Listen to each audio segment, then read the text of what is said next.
All right, guys. What have you guys been up to this week? What have you been doing? What have you been watching? Give me something interesting. I watched Midnight Club.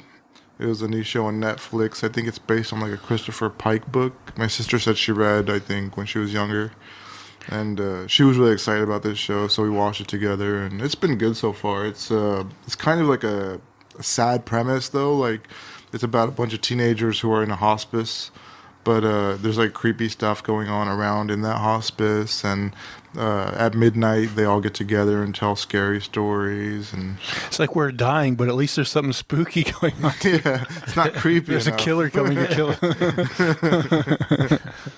Not dying soon enough, apparently. Not only are you dying, it's a horrific death. Yeah. Now, is Chris Pike like a pseudonym based on like the Star Trek character? Oh, I don't know. Oh. I've never heard of that. Was he like a R.L. Stein type of author or something? Yeah, I think he was more adult though. Oh, okay. Yeah, I've read one of his books. I think they're kind of interesting. They're meant for like young adults, I think, but also adults can read it. The horror story is just like the horror of dying for reasons you have no control over. Yeah, that's pretty terrible. I mean, it is kind of like a bummer, that whole premise and everything, but I mean, you get used to it, and there's still like a lot of fun watching the story come together. Anything else? I think that's it for me. What about you? Uh, I played Last of Us 2. I haven't been playing it. I've seen you play a little bit of it, but like, are you liking it so far? Yeah, it's pretty good. The gameplay is a little close for what I like. I like sneaking and hiding in bushes and shooting people from a mile away, but yeah, it's a little more intense. You got to get good. No. Yeah. I usually just die like 10 times. Some stealth games like are too hard. Like it's some games where the stealth is so touchy that you always get spotted. I'm like, okay, they could have made this better. Yeah. Yeah, the AI in this one's pretty smart for the people at least, because yeah, you'll kill a couple people and they'll be like, "Hey George, George," and yeah, then you're fucked. You're like, "Oh, I'm fucked now. I better get my guns out. It's time to get fucked." Maybe we should look in this tall grass. No. It's not like the movies where like you kill off half the people and they're Right. just nonchalant. To it. Yeah, people just disappear. There's like one guy wandering around left by himself. He's like, "Da, da, da, da. I haven't seen anything yet." I like that classic. Like you can be, as long as you're in the tall grass, you can be right by a guy and he won't notice. Yeah. That's the kind of gameplay I like. You watch anything? I probably have. Oh, you were watching that tattoo show. Yeah, I watched I think pretty much all but the finale of that. I already forget what it's called. It's the main tattoo one. The Ink Master. The Ink Masters, that's it. It's been pretty good. They had a really good talent this season. Does it make you want to get more tattoos? Yeah, but it also makes me be like, good tattoos are expensive. Well, you just got to volunteer to be one of the guinea pigs on that show. Yeah. Just come in there with something retarded. Be like, this guy wants something retarded. Let's send him in. Yeah, I feel like tattoos are so hit and miss because like you got to find that one artist who's actually really good at it. Yeah. Shopping around for good artists is a big point. God, that means like 80 to 90% of the artists out there are just like, meh. Yeah. Yeah. If you want something generic, probably a lot of them can bang something out. But if you want the real good stuff, the top shelf, you got to look around. Man, I didn't watch a ton of stuff this week either. Marvel did put out a few trailers. I don't know if you saw any of these, AJ. Ooh, trailers. So there's I actually thought this was coming next year, but it's coming this year. The Guardians of the Galaxy Christmas special. Yeah. Like November 25th, I think. Yeah, it kind of reminds me of the Star Wars holiday special, which was awful, but Well, I thought they might actually do like more of a take on that, but now like seeing this trailer, like I don't think they are. right. Yeah. Is it like one piece or is it like 6 episodes like Hawkeye? No, it's kind of like the Werewolf by Night. It's just a one and done. one-off. Yeah. I expect something cutesy, I guess. like a little Christmas thing. Yeah, I kind of agree. Yeah, I think it'll be like a lighthearted romp. Hopefully it doesn't suck. You always have to add that. Well, hopefully this doesn't suck. Antman and the Wasp Quantumania. There's Yeah, I also saw a that. trailer for that. Suck.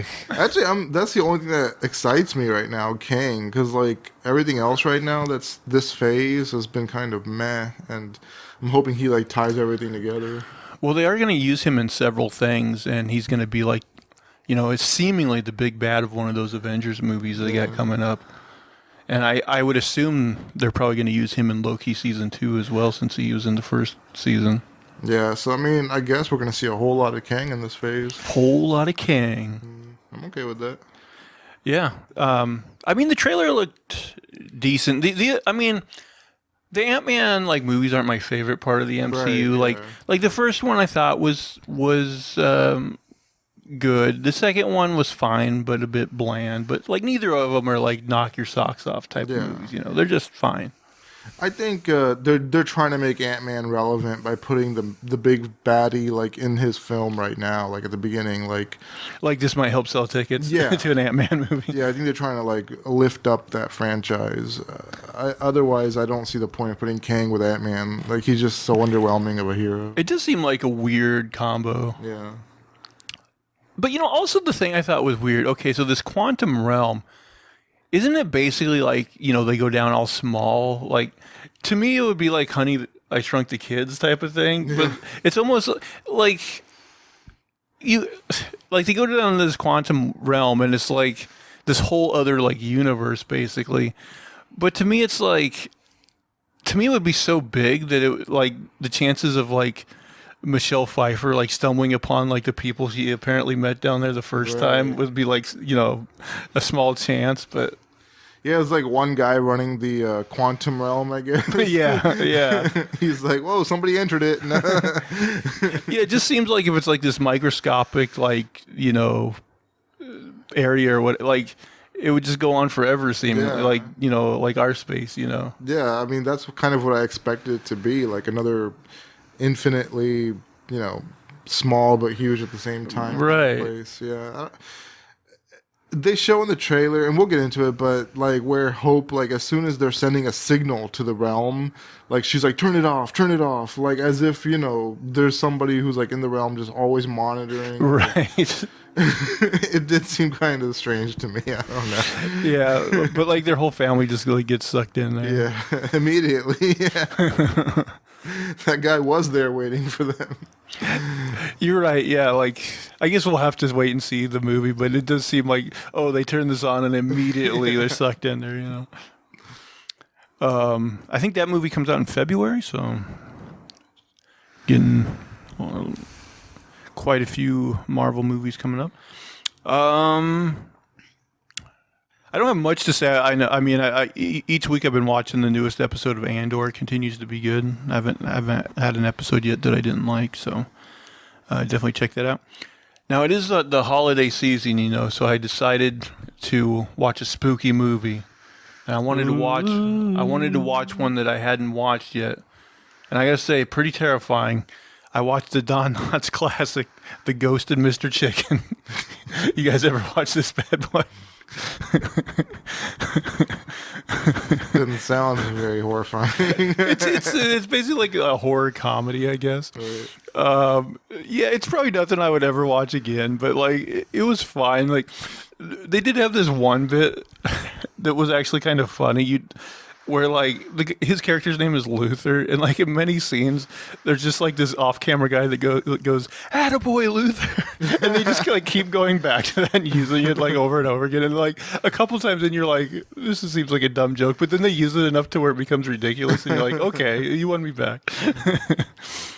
Oh, and then I was just gonna say, I guess this would count as a very slight spoiler for Black Adam that I don't think anyone would give a shit about. But you remember, I was talking about, who is that blonde lady in the underwater facility? It turns out you were right. It was that James Gunn's girlfriend, that character from the Suicide Squad. Right. I didn't recognize her right away, but yeah, apparently that is her. So you were right. Yeah. But still, that makes me like question like when did Black Adam take place? Because like, would it make sense for her character to be working there like after the events of Peacemaker?